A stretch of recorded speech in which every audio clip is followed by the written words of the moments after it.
ठाकरेंच्या शिवसेनेचे खासदार संजय राऊत यांनी काँग्रेसच्या स्वबळावर लढण्याच्या मनसुब्यांवर टोला लगावलाय। आगामी निवडणुकीमध्ये काँग्रेस एकत्रपणे लढेल असं त्यांना वाटत नसल्याचं राऊतांनी म्हटलंय।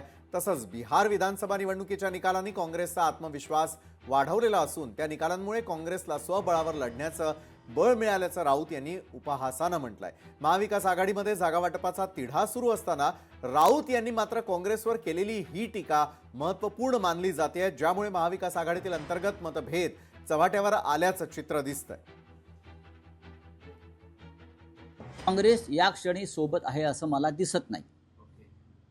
मी मला मागे म्हणालो की बिहारच्या निकालानंतर त्यांच्यामध्ये आत्मविश्वास वाढलेला आहे, हे मागे म्हणालो।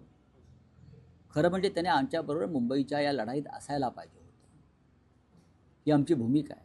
आम्ही त्यांच्या वरिष्ठांशी बोललो, पण त्यांनी ती बाब स्थानिक पातळीवर सोडलेली आहे। नेहमीप्रमाणे ही बाब त्यांनी स्थानिक पातळीवर सोडलेली आहे आणि स्थानिक पातळीवरील नेत्यांना आमचं आव्हान कायम असेल की तुम्ही वेगळी चूल मांडून भारतीय जनता पक्षाला मदत होईल अशा प्रकारच्या भूमिका कोणी या मुंबईच्या लढाईमध्ये घेऊ नये।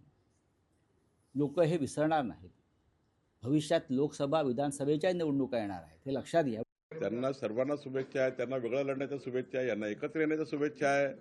अजून ते 20-22 पक्ष आले होते, मागे हातवर केले होते एकामेकांनी, त्यांना घेऊन या सर्वांना। ममता बॅनर्जी तिकडे कोणते आले होते मला माहिती नाही, पण ते सर्वांनी आलं पाहिजे। आम्ही 51% लढाईची तयारी केली आहे, 51% मतं आम्हाला मिळतील।